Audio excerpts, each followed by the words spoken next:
And here we are. Welcome, everybody. Glad to have Indeed. you. The continuing saga of the spectrum analyzer and the attenuator. We're going to play around with the attenuators a bit tonight and try and figure out some stuff. Jim did a video, if you guys didn't catch it already today, where he went through some of the details. And I think the approach is fantastic because it's kind of a little bit of what we do here on Nuggets. We just kind of figure it out together. And if you're new here, that's what we do. We're not doing this as a tutorial or a how-to. We're doing this as a, come join me in the ham shack and let's play with some toys kind of thing. And by toys, I mean spectrum analyzers and whatnot. Jim's not feeling too bad for lasers, so it's all right. That's right. I'm never feeling too bad for lasers. I've got the COVID again. By my calculations, this is time number 6 that I've had COVID, in spite of being chipped like I was supposed to. Yeah, but did you get the 230 booster on January 12th, or did you miss that one? No, I only ever got one shot. On all 3 of the January 12ths. I only ever got one shot. Julie went through the 2-shot series thing and the boosters, and every time she got the shot, the woman was down for 2 days. I mean, just praying for Jesus to come. Jesus, take the wheel and the car. Take it. Right.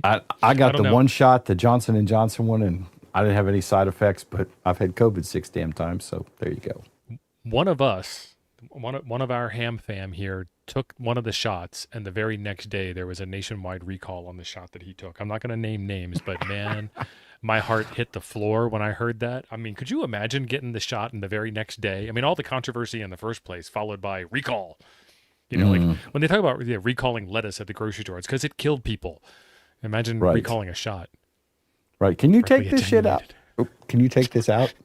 Sorry. So Don, Jody, and actually we're going to need some backup from Cyber Jason and anybody else that wants to jump on the bandwagon here. We're going to need to give Jim some extra grief because he can't defend himself tonight as easily. Right. I'm having confusion and yeah. He is unsat. I don't have my requisite Columbia shirt on. That's true. Right. Thank you, Gray Man. Much appreciated. Timmy. We're halfway through the month and we still have a whole bunch of membership freebies to give away. And by membership freebies, I mean the that moved out from underneath me. I love it when it does that. It drives me nuts because I'm like, why did I highlight that? I wanted to highlight that one. I mean, no offense, but we were going to talk about something else. There are a couple of things that are going on. I am going to be going to Quartz Fest next week, and I'm really just going to Quartz site, and there happens to be a Hamfest nearby. But if you are looking, I'm going to be holding. If you need something, you just let me know. And I got DIs, I got DI6s, I got AIOCs, I got stuff. Saturday and Sunday, I'm going to be at the big RV show working the Power Queen booth. They do batteries and charge controllers and inverters and things. And then the tail end, Saturday and Sunday, I'm also going to be there. And depending on whether there's any activities that I'm not interested in, I'll be at the RV show during the week as well. It's always something that we do when we're out there anyway, is go to the RV show. For being in the middle of the desert, there's actually quite a lot of stuff to do at Quartzsite, Arizona. And it's a good time is had by all. Go out and camp in the desert with no connections to the grid. No flush toilets. Yeah, you got to bring it with you if you want it. I mean, you could just go out, out back and. Yeah. Yeah, sometimes we do. Just be careful when you're peeing on the cactus. It might bite back. Right. Slosby. Boston Johnny. He's working on an iGate Digipeater in the truck via Starlink and radio, and we haven't figured out the controller yet, but we're thinking about APRS Droid. So if you guys have any suggestions, drop it in the comments.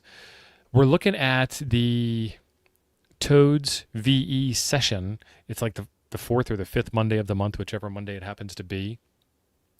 Thank you, Jonathan, by the way. And indeed. Thank you. I don't know if I said thank you at first. I just started talking about how awesome he is. So if you are interested, reach out to the session link. Frank's going to drop it in the chat.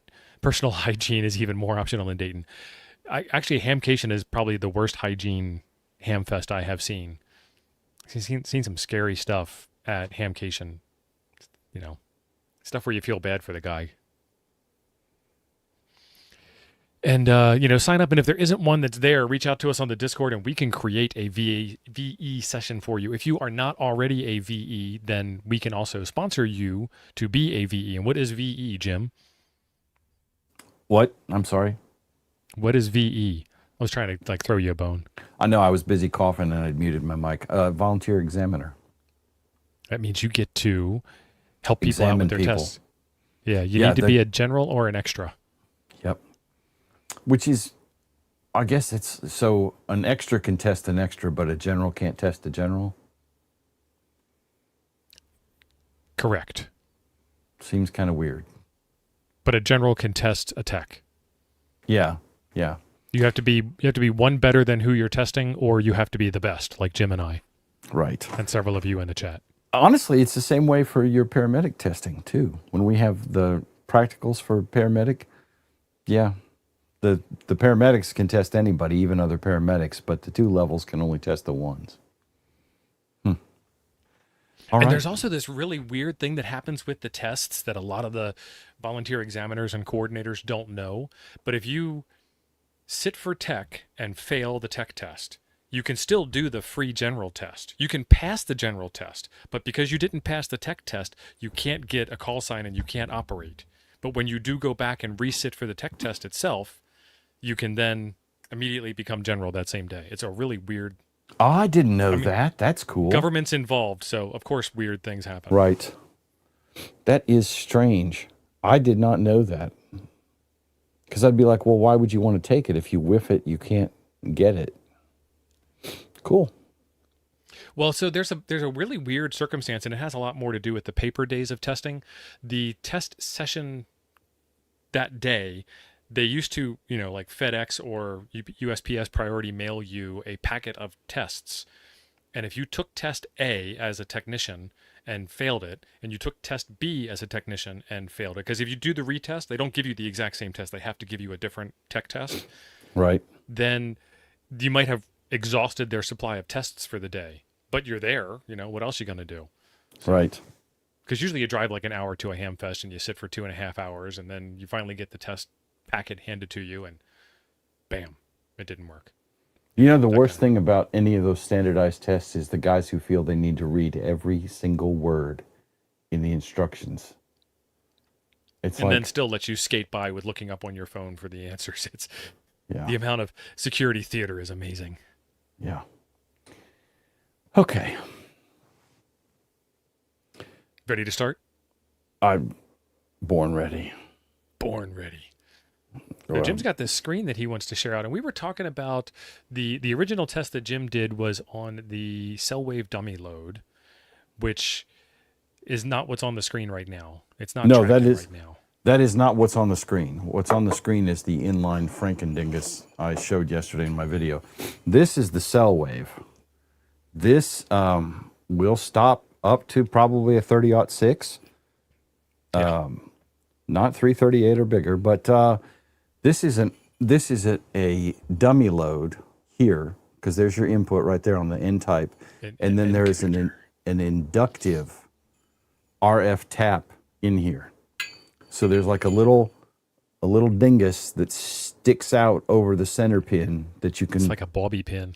Yeah, you can hear RF on, and I've used that before. And in talking to Hollywood the other day, yesterday I guess, and we chatted quite a while, and it's not really what you want to use for this kind of for testing for harmonics, which has gotten to be a thing. I started doing this like in 2020. I guess 2021, and man, everybody does it now. But and it makes perfect sense. He said that the tap is it's not linear enough to do it. You need a real resistive attenuator to cover the different bands. He said if you're doing anything within a given band, like only on 2 meters, for example, the inductive tap is fine, but well, like even this one you have on the screen, you can see 1, 2, 3, and 4 are really, really stinking close. Yeah. And 5 is just a skosh out. And if you look at the you'll see here that the first four, those are by the way, those markers are set at the holy harmonics of Antioch. So within a half a dB here on the first four, and then the last one is 3 dB, 3.5 dB down from the first four. So even though these are resistive attenuators, these are Amazon specials, I probably paid the minimum amount required for them. They're still not incredibly linear, not as good as they could be. So I don't know. They do go bad, by the way. Well, and they change as they heat up as well. Mm-hmm. And when we did our harmonics testing on the Baofeng Mini, the show before Dr. Doug came on and explained us all about how to do it, I actually overheated mine during the stream session, and the numbers went crazy. Yeah. Well, I guess it's like on a toroid when you hit the Curie temperature, same kind of thing. Same concept, different same concept, yeah. But anyway, so the point, I don't know, where do you want to go from here? I don't want to launch into a whole long didactic. I don't know what you want to do exactly. So Well, so the question that I had for you on Sunday's show was, could you normalize out the wonky attenuator? Like right now, this is showing a little high on the fifth harmonic, and I'm pointing at it on my screen like that matters to you guys at home. You did a normalization procedure to normalize out the coax like we normally do. You calibrate out all of the stuff that's not part of the test so that your device under test, your DUT, is what's actually going on. Could you calibrate out, normalize out the fifth harmonic and we know that at 5 it's 5728. Run your standard calibration procedure or normalization procedure you did in today's video. Well, I suppose, you can do it. I'm just not sure what you're going to get for a result. And if we want to do it, we can do it, but it's nothing's going to break. But when you normalize the cable, you're electrically removing anything in the cable, right? Different wire, barometric pressure, whatever. Velocity factor. It's not velocity the right factor a little bit, band yeah. In question, stuff like that. Well, yeah, the connectors, because you have, different connectors. So when you do that with the tracking generator. And for those of you who don't know, the TG tracking generator is a function on here, on this particular spectrum analyzer, and it's on the Regal too. I saw somebody in the chat said they had a Regal. And what we're doing is we're normalizing the coax connection completely. And we do that by hooking up the tracking generator and connecting the two cables together and telling it, okay, store this. This is your reference line. Now normalize, bzz, and it makes it a nice dead flat line.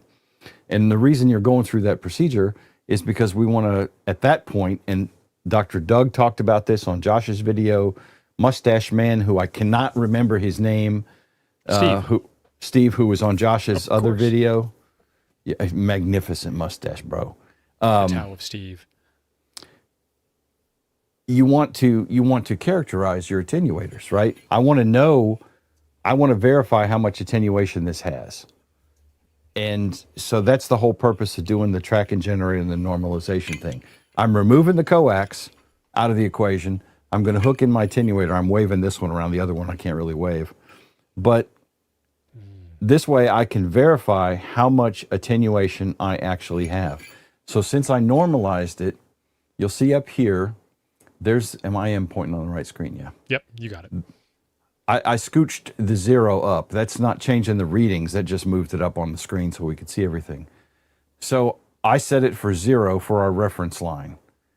And then this is the attenuation that we're getting across from 140 to 750 megahertz with our markers as such there. So I know when I go to test a radio, I can tell the spectrum analyzer, and it's a completely different setup. I can tell it I have 60.5 dB of attenuation. But if I do normalize again, which we can do without me touching anything except some buttons, all I'm doing is removing that completely and making it Yeah, a I see zero what you're flat getting line. at. I'm making it Yeah. a zero flat line with the attenuation in. So we'd have to make an adjustment for the fifth harmonic, not a normalization for the fifth harmonic. Right. And Hollywood was talking about this when we were talking about it yesterday. There's what this is called the tilt, is apparently what the cool kids call this. What's tilt. called the tilt? This not being flat. Okay.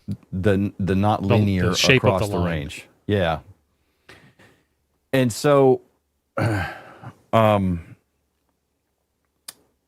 he said he thought you should be able to account for that in your measurement.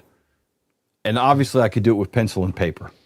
And I did in the video yesterday. I didn't do it with pencil and paper. I did it, I mathed live on a video. But for example, with this thing, at 732, this guy has, and that's that fifth number, at 732, this guy has 14 dB more, or less of attenuation than it does at 146. So the numbers that I was getting with this as my test attenuator were actually very high. Yeah. And ended up being that fifth harmonic would be like minus 2 dBm or something like that. It'd be down in the noise floor. Yeah, so Tim's asking, when you say normalize, what you mean? What you talking about, Jimmy? So, I don't have anything right here, but that I can unhook and rehook. So you have two pieces of cable. And this is a diplexer. One coming out of the tracking generator and one going into the SA, which happens to be the same device. Right. So there's an RF input on the spectrum analyzer, and there's a tracking generator. The tracking generator is for me to make signals. It's a signal generator is what the TG is. So I take the cable, ideally the same cables, and I've got a couple of, I can't move, it doesn't move real well. I've got a couple of nice BNC cables and then my Frankendingus on it. But so one cable I put into the TG, I have a barrel connector to connect them. Again, I know this is not a barrel connector. And then this one goes into the RF input, and then I set the tracking generator, turn it on, tell it what level I want it to be at. And then when I hit store reference, well, I set my range, and we're using 140 to 750 here. I set my range. I set the resolution bandwidth. We're using 100 kilohertz here. And then once I've got that set, I go to the tracking generator screen. I set my output level, the TG level, over here, and I'm using 0 dBm. This will go from, oh, I'm on the wrong screen. If I move the mouse on the right screen, it shows on this screen. I was moving it on the actual screen. So I set my my TG level, and I'm using 0 dBm power, so that's one milliwatt. And then this is all offsetting for where I want to do it. So I hook it up, I click store reference, and that stores the initial connection of the two cables to each other. Then I hit normalize, and that zeroes that whole thing out and makes a dead flat line at the 0. And then I just scooched the 0 up so we could see the numbers better. So once I did that, then I leave the tracking generator on, and I put the attenuators between the two cables at that point. And then that shows us what we're looking at here, which is the characteristics of the attenuator. Which actually looks pretty good. It's believe this one gets better as it gets hotter, as it warms up, and it's been plugged in for like 2 or 3 hours at this point because I've been screwing with this for a while this afternoon. But yeah, this isn't bad. I mean, the worst thing here is you have 3 dB on the fifth harmonic. So that's a fair amount of signal loss. I mean, it's half, right? Well, if you just stopped measuring out there, you'd never even notice it. Right. So that's it. What you ideally want when you do this, and this is something that I haven't seen a lot of people talk about. Dr. Doug touched on it, and so did Mustache. Steve. Yep. Sorry, Steve, if all you're the smart watching. ones are named Steve. Mostly. I doubt Steve watches. He's smarter than we are. Yeah, well, that's true. He which is heard why about we the appeal D- to his authority. he heard about the D-Star episode. He stayed away. Yeah, wave off, wave off. Yeah. Wave off, man. Wave off. So I forgot what I was saying, but there you go. That's it. Yeah. I hope that answered the question, Tim. So we have a new Brad in the chat too. Brad Parker, welcome. And if you've been here for a while, this is the first time I've seen one of your comments, but usually I'm kind of working on something. And that's Jim's job to see the comments, so pick on Jim. Why not just test the fifth harmonic only? I think that's a great idea, but you have to figure out the level of your attenuation at the fifth harmonic and then use that level of attenuation, which is what Jim just did here. So this attenuator setup is minus 57.31. That's the number you would input for the fifth harmonic. And then you would shrink down to only test the fifth harmonic while keying up on the first harmonic, 146.52. Theoretically, I'm not sure how Let's that do would it. work. It'll Let's go do it. It'll go uncalibrated, I can tell you that. Why would it go uncalibrated? Not arguing, Because asking. I mean, we can try it, but I have to take it out of TG mode to do that. We'll have to set the... Are we done with the TG stuff? Yeah, I guess so. Let me... you entertain the people while I push buttons. I don't know how to entertain the people. Don't know what to do.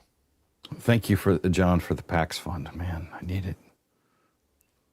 Paxlovid fund. Don't you, You know, get PAX any is smarter? what caused the reavers. I'm just saying. Right. Don't you get any stronger stuff? Because you got to hook up, being a ex-fire chief and everything. You know some people. We didn't carry anything. Well, the first time Thank I you, got John. COVID, yes, I did self-medicate. I helped myself to the albuterol and nebulized frequently. And oxygen, of course, but... Shalom, Doug. What are we doing? Okay. I could take up juggling.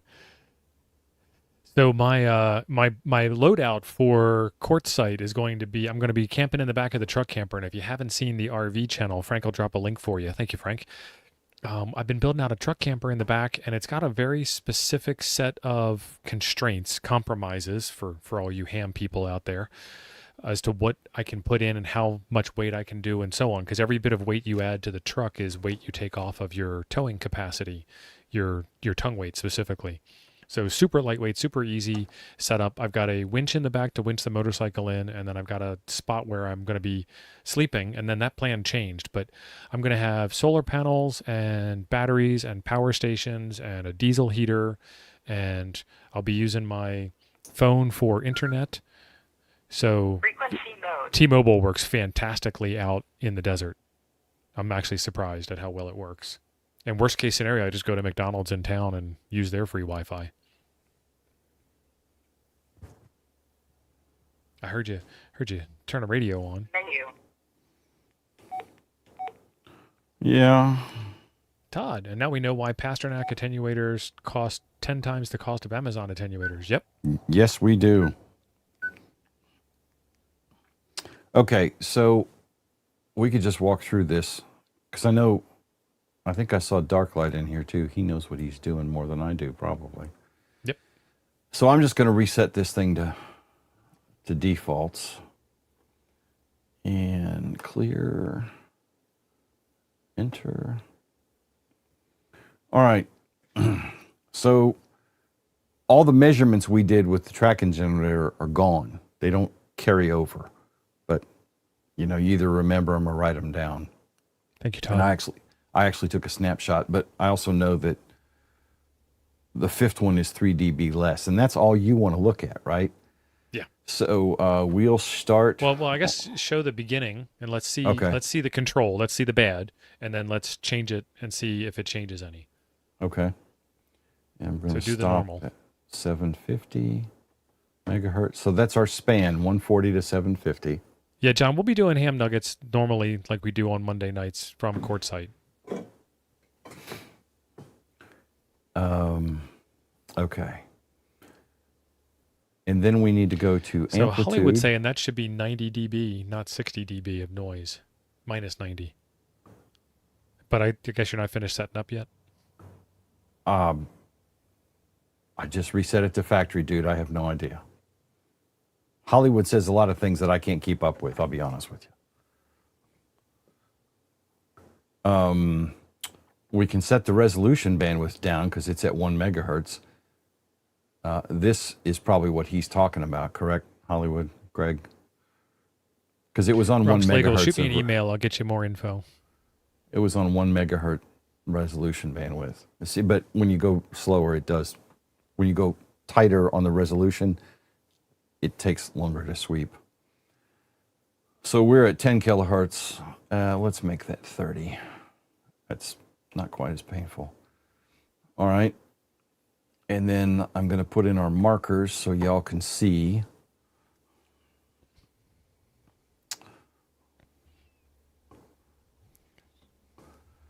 All right, marker 146.52 megahertz. Marker 2, 293.04. You got to type these in? Oh my gosh. $2,000 and you got to type in offsets. Marker 3. This is not offsets. These are just markers. This isn't an offsetting anything. I'm just marking some spots on the sweep. I was using fancy words.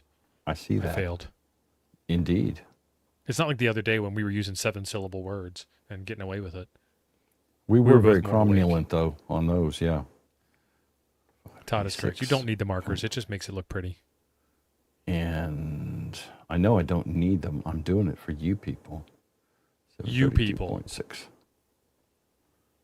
Well, this is a visual medium, right? Yeah, I know. Don't explain something that can be easily seen on the screen. All right. So there's our markers. Now we're going to go to amplitude. And we have our reference level. And right now that's at 0. So what I typically set this to is what I expect to be the maximum out of the radio, which is going to be 40. Except I can't set that yet because I haven't put in our reference offset. So we're going to call this 60 because that's pretty close to where that mess is. And that is our attenuation. That is the offset for our attenuation is 60 dB, give or take. And they're correcting you. Your fifth harmonic marker is off. You typed in the fourth. I typed in the same thing. I sure did.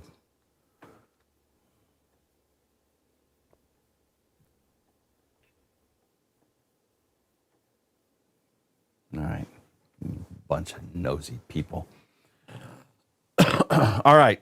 So we all good so far? Have I made any other mistakes at this point yet? You can see that rising up as it gets closer to 5 anyway. You don't have anything connected now, do you? There's no signal going in.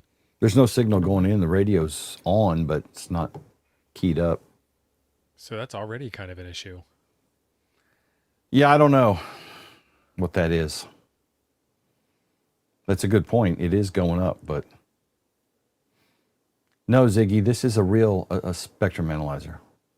That's the speed he's got it set at. This ain't no 6502, man. I can make it go faster, but it'll be a good bit less accurate.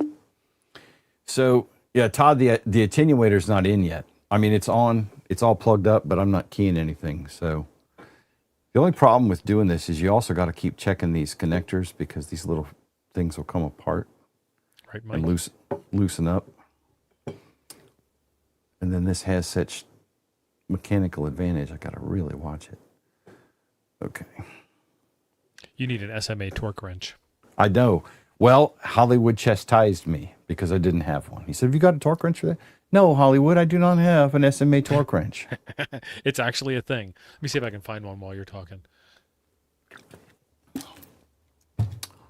So there we go. Now it is, I know I can print one. Frank, thank you for the obvious. Would it really be a torque wrench or would it just be a wee little wrench? That's not a torque wrench. It literally is a torque wrench. It does the whole clicky thing and everything. Really? It gives up when it's tight enough. Okay. Yeah, because I mean, for real measurements, real lab grade NIST standard measurements, you want to make sure those SMA connectors are done, and SMA connectors also have a lifespan. Yeah. Yeah. They stretch. Hollywood said he thinks this is noise from the preamps in the Siglent on the fifth harmonic. Yeah. So, SMA torque. I got to look. We got to pull it up. Pop it up share there. Share it out, yeah. Share it out. It's the You didn't give me a headache. I was in the pre-COVID phase yesterday, buddy. Remove that one, add that one. There we go. So it's a 3H 27 torque bucks. wrench for SMA. 1 Newton meter high accuracy electrommunication, whatever that is. Coax adapter Electrommunication. convertor microwave measurements. Yeah. And then there's your little there's your click pin right there. Click click click click. All right. Oh, 90-degree after reaching torque, it just gives way. Interesting. And what I don't have the technology to do that, but let me show you what I'm working with here on my end. And all you guys with 3D printers are going to ask me for the STL, and no, I don't have it. Why would I have such a thing? I don't have a 3D Lee printer. said they never used torque wrenches looking at 25 gigabit signals, and our Shame SMAs on did you, not Lee. wear out. So that's just a wrench, though. That's not a torque wrench. This is a 3D printed wrench, and it gives way at a certain torque level. I just don't know if it's the same torque level as an actual legit torque wrench. This gives way because it's plastic, not because it's because calibrated, standardized. Yeah. Because you've deformed the plastic. And you get it kind of for freeze when you get the tiny SA case or the Nano VNA case from my friend over at Attenuator Customs. There's a link for this guy down in the description below. These things are fantastic. All right. So Back to the gym show. yeah. Listen, I feel so crappy right now.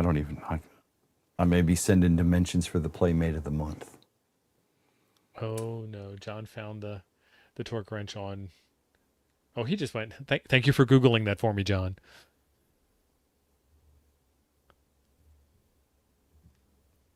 All right. Amplitude 60. Yep. Okay. All right. So now I'm keying up. And what bothers me is now I'm only showing 25.7 dBm for the fundamental, and it should be more like 37. Because this is on high. On high. You've got a reference offset of 60 dB. Where are Yeah. you accounting for your external attenuation, and how much do you have?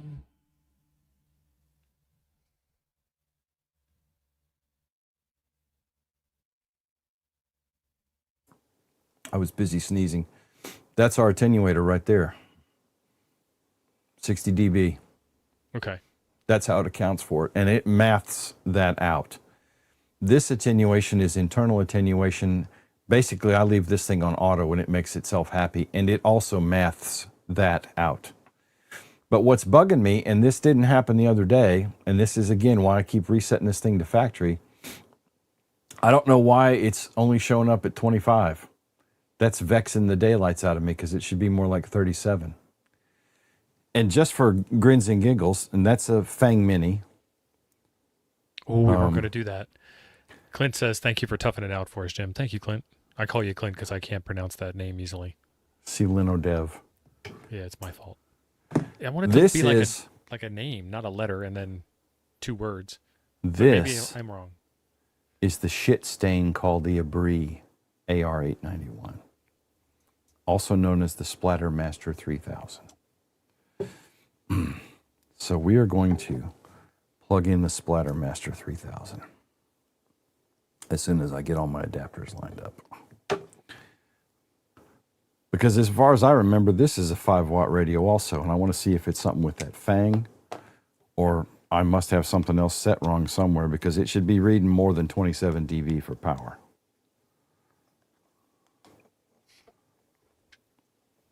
$37 dB is 5 watts, 37.0 something change. So 27 dB is like a half a watt. And that radio should be putting out well more than a half a watt. So I'm not entirely sure what's going on there. All right. Here's the Abri AR8000.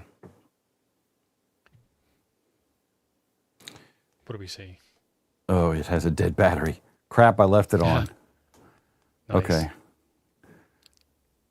And what does this charge off of? Who knows? Oh, yeah, this charges off of some random charger. Crap, I can't show you that one. Because I have to find the charger for it. Damn it. Well, my point that I made in the video yesterday is I don't think the fangs are dirty, not the two I have. And guys, you got to understand something. Between me and Steve, we have a sample size of 3 out of how many bazillion, right? Yeah. That were produced. Honestly, it's a $25 radio, man.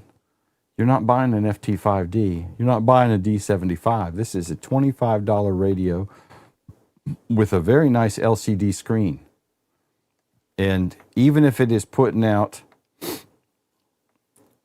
minus 14 dBm instead of minus 16, who cares? I mean, it's not like you're going to know. You're not going to interfere with anybody because it's such a low amount of power. And my buddy Don made the beautiful point of the only reason this is going to matter is if you interfere with someone and they know you're interfering and they complain to someone that you're interfering and they tell you to stop interfering and you go, okay, my bad, dog, I'll quit.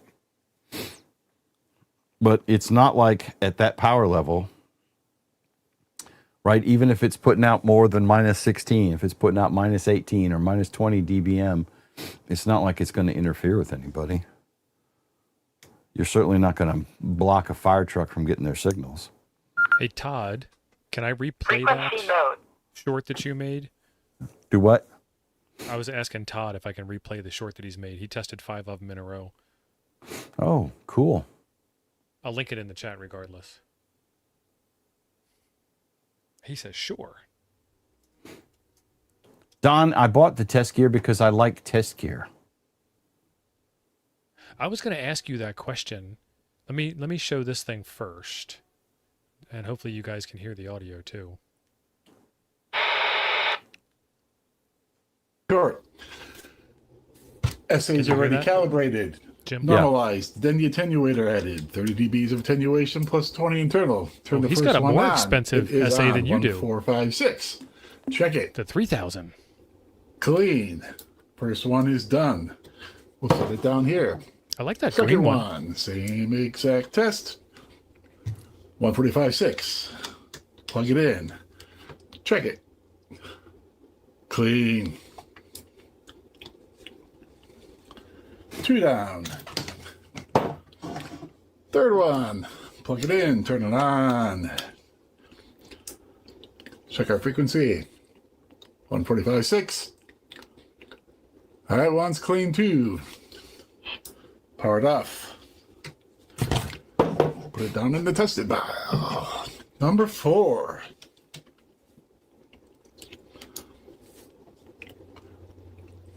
$145.6.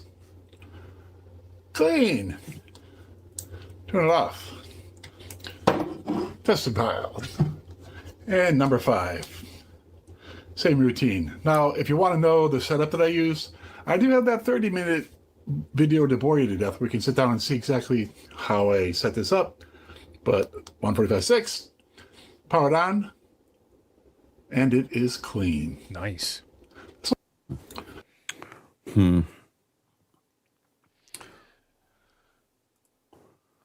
Well, a couple things.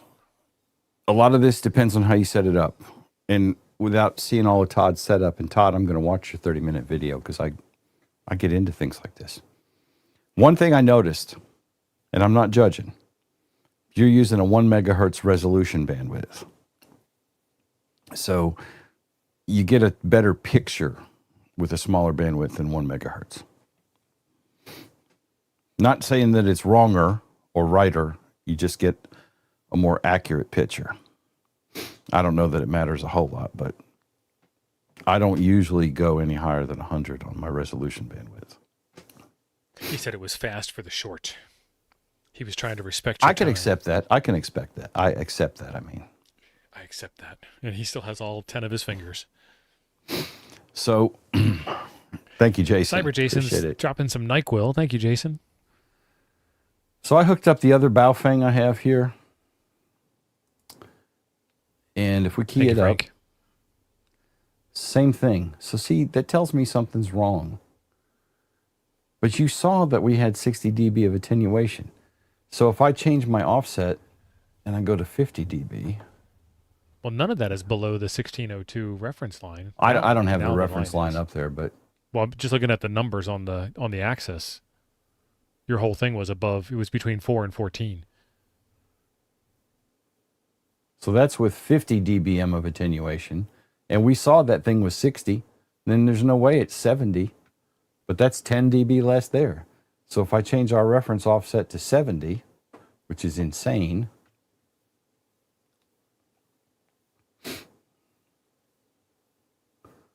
there's 35 dB. So somewhere I'm off by 10 dB of attenuation. And I'm not sure where that's coming from. Because I do not have It's the 70 COVID. dB. It could be COVID. This And COVID I'll be doesn't- honest with you guys. Every time I do this, I have to kind of refresh my memory because there's a whole lot of steps you need to do when you're doing this. Yeah. And if you miss one of them, it can throw everything off. Yep. So Matt has a really good point here, and this is something I'm going to bring up later on Matt. in another video. It is, if you have a radio that looks suspicious on the fifth harmonic, zero in on the fifth harmonic and figure out what's going on. Is it a bad attenuator? Is it a bad piece of test gear? Is it a bad radio? Do the settings change when you put a 2-meter filter in or take a 2-meter filter out? I've got one of those on order, and when that comes in, I'll be able to drop the video, but it's shipping on a slow boat from China. Let me see if I can grab a link for you.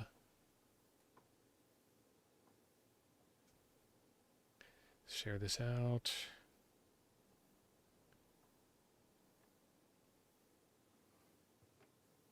There it is.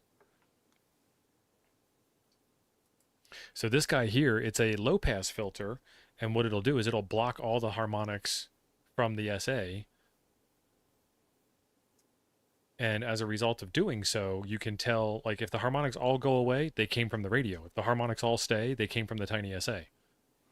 Well, Within a little bit of reason. That's what I was using That's this exactly for. what that thing is. But this is $10 and that is $80. Yes. This is more accurate. That was made by 10-year-old Chinese children. Possibly. I don't know. Kegmitch says, do you have another radio handy that's actually got power? No. Not at this time. No DMR radio, no nothing. I did do what you asked, and we are zoomed in on the fifth here.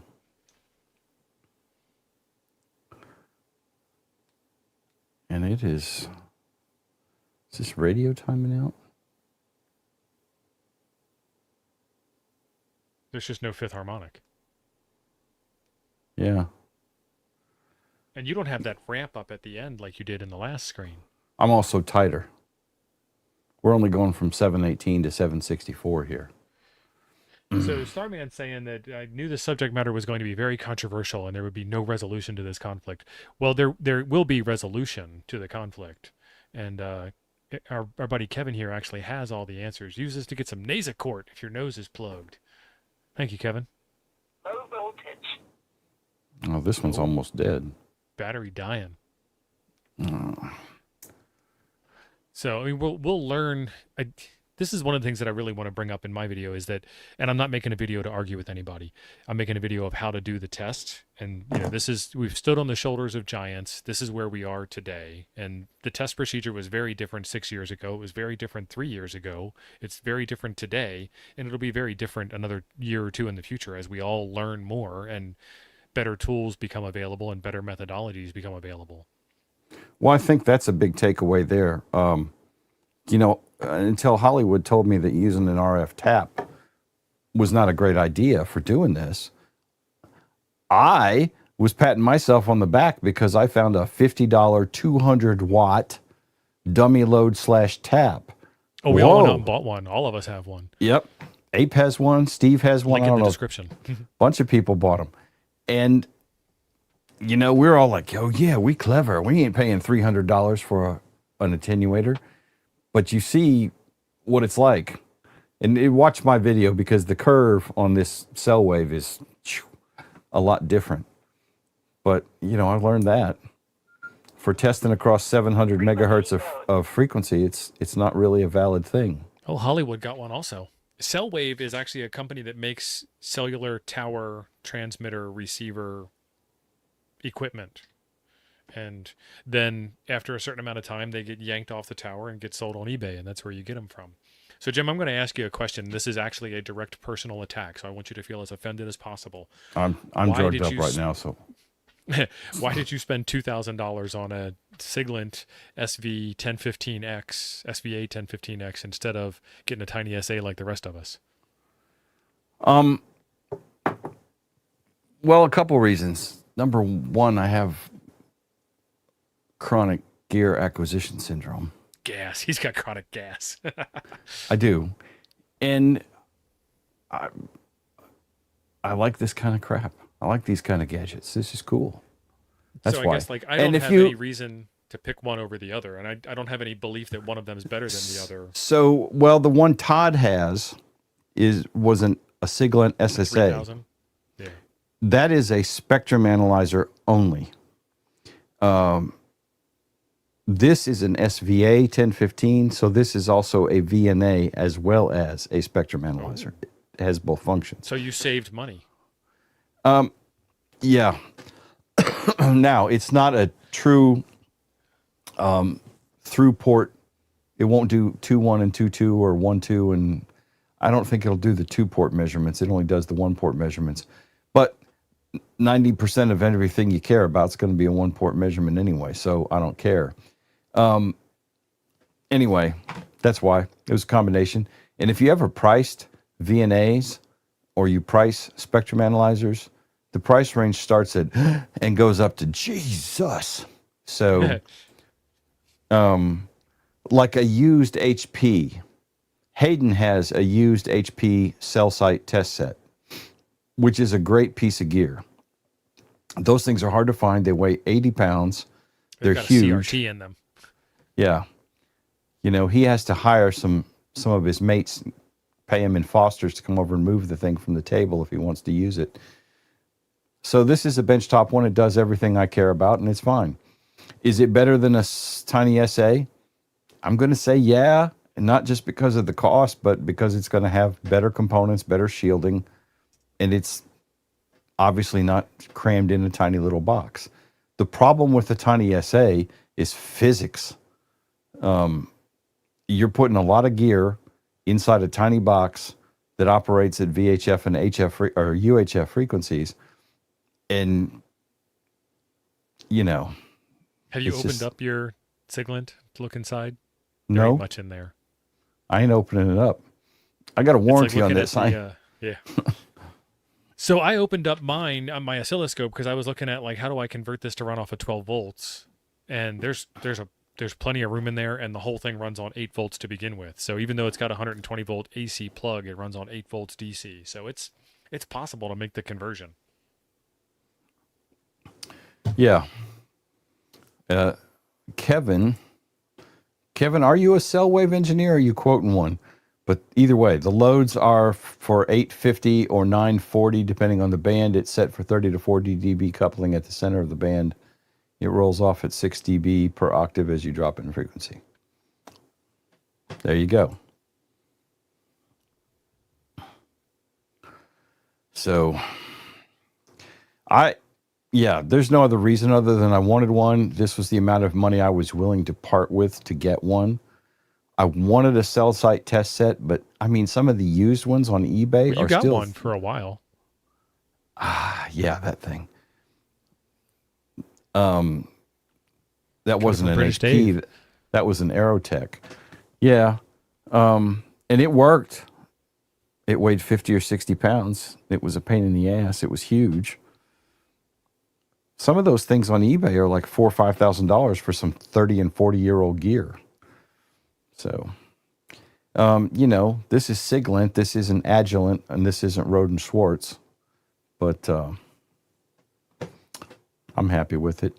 And honestly, anything that's inaccurate in any of my videos with this is 117% cockpit error. So one of the things that my friend Mark from the Soda Plus YouTube channel told me about that makes perfect sense when you think about it. This is an antenna. This is the coax that comes with the Tiny SA Nano VNA. Mm-hmm. And it's very suspiciously close to a I don't want to say harmonic again, but it's a related frequency to your Wi-Fi frequencies. And I'm sitting right next to my Wi-Fi router. So if somebody sends a packet burst while I'm doing a measurement, it affects the signal. Everything affects everything. Yeah. I mean, I want to know, and I need to, and maybe by next week or by church on Sunday morning, I'll find the charger for the Avri. Hopefully I haven't thrown it out. This is one of those that has the two little dinguses on the back, which is also the charger for the Baofeng UV6R, which I also can't find the charger for, so I may just order one off of Amazon. I have a Baofeng that won't charge. Does it have a two dingus charger on the back? It's a 3. It's a Baofeng UV5R 3 plus, and it's got the plus minus and temperature sense thing. Hollywood is saying inside most older SAs, the coax is rigid pipe, which would make sense. Remember, yeah, Leah's correct. Always be choking if you're worried about Wi-Fi. I mean, if you have a strange signal in the beginning before you ever actually begin to do your test, then you know. Well, see, I mean, I'm telling you something right now. I'm confused about what I'm seeing here because the Fang is only giving me 27 dB of output until I tell it I've got 70 megahertz of attenuation, and I don't because we looked at that. 9 minutes of show left if you want to go back to first principles, start over. Yeah, we can do that. Just to make sure that you didn't pooch something. That's entirely possible. I'm so high on Tylenol cold medicine right now. You know. Okay, so we'll walk through, we'll do the normalize thing. So right here, tracking generator cable, input, RF input. And I've got to grab a barrel connector, which is laying somewhere around here now that I've moved crap all around my desk. Jody, I asked you to give him an extra hard time, but I will accept this instead. Thank you very much. Jody, thank you for the super chat. So now the only thing I can't really, I'm going to put a barrel connector on. There's no way I can get around that because it's the only way I got to connect the two cables. All right. So the cables are now interconnected. And what we're going to do is we're going to go to bandwidth. We're going to set our resolution bandwidth to 100. We're going to go to frequency, and we're going to start at 140 and stop at 750, which we already did. So that's fine. We're going to go to tracking generator. We're going to set our level to 0 dBm. And then we're going to turn on the TG. We're going to let it sweep, store the reference, normalize, and then it moved that 0 line down to the center for us just so we can see it. I'm not on the right screen. There we go. Move the 0 line down there. And then I'm going to hit the reference position, and I'm going to scooch it up to about 80% just so we can see it on the screen. Hollywood, you make sure you sing out if I screw something up here. And I don't have an SMA wrench, Greg, so just calm down about that. I can't help it. I'll 3D print one later. It'll be good enough. All right. That's right, Jody. And if y'all don't know Hollywood, Hollywood knows how to do this stuff the right way, the exact correct right way. I think sometimes I cause Greg to have gray hair because I'm, good enough. All right. So now we're taking our attenuator. This is our tracking generator cable, our input. We're shoving this guy in there, making sure all these stupid SMAs are still screwed in tight. And there's our RF input. And I'm going to drop him out of the way.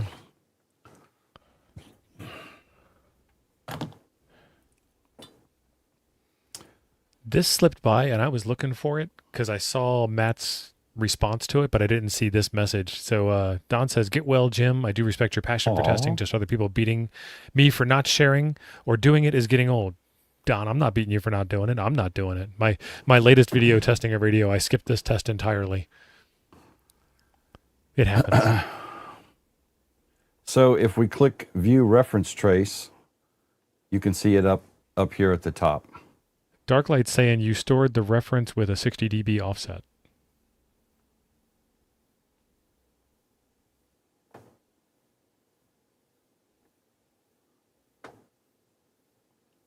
I'm on drugs.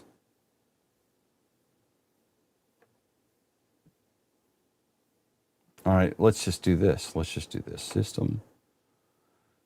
Preset clear. Yes. Frequency. Start 140. 45's getting ivermectin ads during the stream. Stop frequency 750. All right. Resolution bandwidth, we're going to go with 100 kilohertz. All right, we're going to go to track and generator. I'll set that to 0. There's not a timer, but we do have other things we need to do. Kaboom. Oh, okay. All right. Track and generator on. It has to sweep once, and then I'll get the store reference. Store, normalize, and then move our reference position. See, that didn't do the same thing that time. We've done longer streams in the past, but they tend to not get any replay time or anything. Darklight saying you didn't connect the cable, did you? Yeah, the cable's connected. Oh, we're renormalizing and I have the attenuators in. That would Well, it's fun to watch. It would explain why that wasn't working. Chris, thank you. Glad you're paying attention. I don't know what you're doing, so I can't correct you. All right. This is why I go back and do resets. That way when I figure out I've screwed up, I just like to start all the way over. Yes, for sure. Or when someone tells me I've screwed up, thanks, buddy. I actually appreciate it. I'm glad he's paying attention. All right. Bandwidth 100. Clicks. Start and stop or set. Track and generator on. Level Yeah, 0. LC's right. Checklists. I love checklists for stuff like this. I need one for this, LC. That would be correct. If you follow these steps in order, you can't screw them up. Check them off. Right. So I make checklists when I do videos on how to do things. I'll make a checklist for you guys. All right. Now it's working right. All right. So up here on the top, Tim, this is what we were talking. Where's my mouse? There we go. Todd wants to redeem himself. 1 kilohertz resolution bandwidth, nothing greater than -20. Reference to the short that he made earlier. Okay. So that's our cable right there. So now we store that and we hit normalize and it moves that to the 0 line and electrically eliminates the wiggles in it. Then I'm going to move the reference position. Again, that's just where the 0 line is at on the screen. I'm going to move it up to, I like to do it about 80%. So that this is 0 up here now. All right. Hallelujah. Making progress. Christopher, you need to help me find the missing 10 dB. That's the next mission. All right. So now we've got the attenuators. And this is 2 attenuators in line, 230s. But the largest attenuator that you have in heat dissipation characteristics as close to the radio as possible. Yep. And with the TG at 0 dBm, this isn't an issue. This is a 1 watt attenuator. This one I think is like 5. So, yeah. All right. So now we're hooking the attenuator in. And we'll drop those out of the way. When you hook that attenuator in, you should see that whole signal drop down. We'll put in our, let's see, we'll go to trace. And we'll go to average.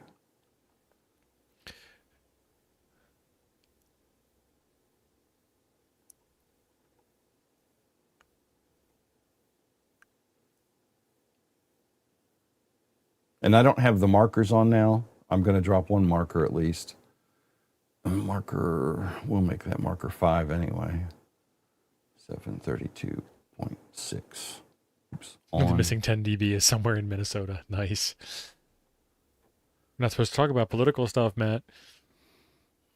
So there is our attenuator. Now, marker number 1 is wherever it was. I think it's in the center frequency. But marker 5 is the 5th harmonic. And if you look at this, that is 60. And that's why I had the markers on here, so you could see the numbers and didn't have to try and figure out how many squiggles past 60 it was. But that is 57 dBm. And let me move marker 1 just for grins and giggles.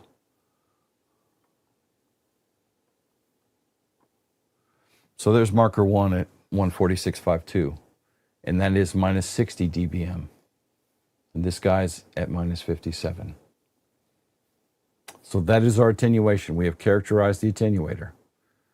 And when I do it the right way, I get the same results. Thank you, Christopher. I appreciate that. So now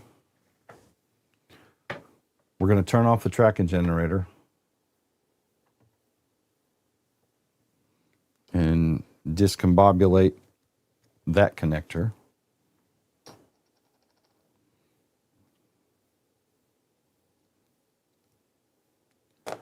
And change out to that connector. And yes, I'm sure someone is putting in the comments, you know, all those adapters are changing. Yes, they are. Thank you. Thank you very much.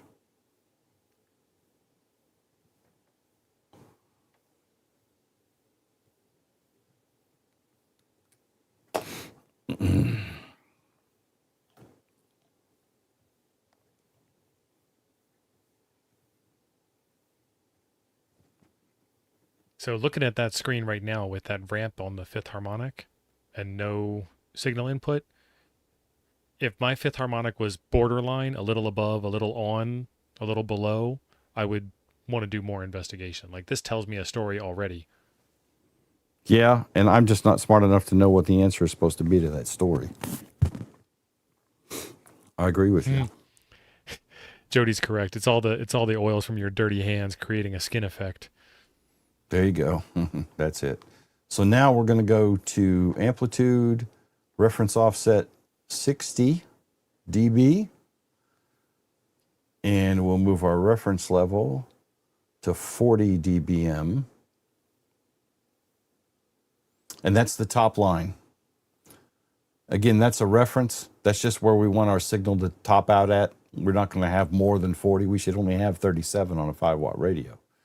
So that's what that is. There is our 1st harmonic and our 5th harmonic. Keying up. And see, I don't know what the hell that is now, because that is showing 1.85 dB.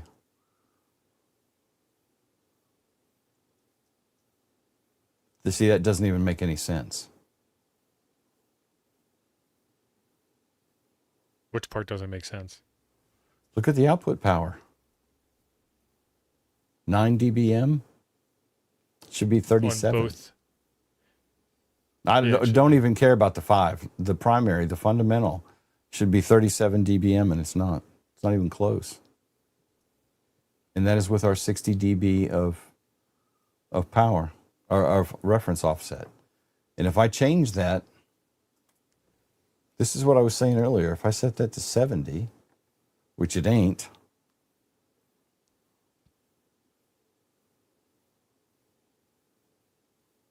I mean, unless this radio is just not putting out any power anymore. I don't know. What's your power setting on the radio? It's Low on power, high. high power. Mm-hmm. Okay. And then this is the one with the dead battery, or what? No, this is the other one. Okay. Chris is saying he wants you to change the offset to 0 and then check each attenuator. Okay, I'm not doing that. It's 8 o'clock. Yeah, we're past time. Out of Yeah. airspeed and runway. Definitely. But as I have the COVID and I have nothing else to do all day for the rest of the week, I'll probably screw with this a whole lot more. We expect lots of shorts. Yeah. Dark light, I don't know. I think something is weird. I don't know. I should be getting 27 dBm out of the radio, period. Bob's your uncle. 37 dBm, I mean. I think I said 27. 37. But I mean, this is the procedure. I know how to do it. I mean, obviously when I'm not, half awake, but it should work right. It should. We'll figure it out. The only other thing we could do, I have this guy, but I don't have 12 volts handy. I am curious. I'm going to hook these two radios up to this. You remember this thing? Yep. And see what he says for power. But I'll have to get more cables and adapters to rig that up and hook him up to 12 volts. Christopher's saying the noise floor on the SA is super high for some reason. Yeah. I don't know. It is what it is. Probably all the lights you got going on to do the stream. It's lights. I guess it could be. It seems to me it would be shielded better than that. I'm going to go watch Todd's video because I want to see what he did. I don't know. I'm doing something wrong. I really feel that I'm doing something wrong here. And it's not giving me the results I expect to see. So, anyway. I'm going to go back to screwing with DMR because no one can challenge me on that. Oh yeah, Jim saved my bacon on DMR the other day, and it's always something simple. This big brick, this is a cell phone. And there's an antenna port on the top, and I didn't know it when I was looking at it, but it's actually a DMR radio, and the connection on WPSD drops so fast that the BER, the bit error rate, doesn't show up on the screen. If that would have shown up, I would have known immediately. And I'm like, why is this thing disconnecting me so fast? But I can receive DMR signals. I can do simplex DMR. I just can't do hotspot DMR. And it is the offset inside of the dashboard config. Once I set that up. So this is why I make videos, because I'll make the video and then I'll go watch my own video, a year from now when I do this again. And oh yeah, that's the reason why.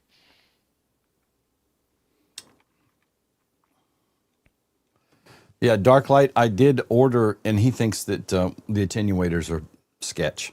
Son, these are Amazon attenuators, worth every penny. I didn't pay for them. Yep. They're disposable. Attenuators are one of those things when you buy them, you go look at them, and if you've never shopped for an attenuator, let me tell you, wow. Oh, wow. A cheap attenuator, a 1 watt attenuator, 30 dB, is about $150. Spend as much money as you want, yeah. A real place. A 100 watt 30 dB attenuator. Are you sitting down? 3K, 3,000 Uncle Sam dollars. I mean, that's like $250,000 in didgeridoos. I don't know what the conversion rate is, but yeah, attenuators are stupid. I bought a, what did I buy yesterday? Yeah. Okay, Todd, really? You sketchy son of a gun. I bought a attenuator yesterday, and I can't remember who I got it from. Not Amazon, from an electronic supply house. And it was a 50 watt, 40 dB, and it was almost $300. And my butthole still hurts from that. So, anyway. All right, guys, it's been a fun show. We've learned something. I don't know what it was, but I have no we idea. spent a wonderful hour together as a big family here, and appreciate each and every one of you. I'm going to click the button so Jim can go get some rest and get some more medication. We'll see you all later. Bye, y'all. Thanks for tolerating us.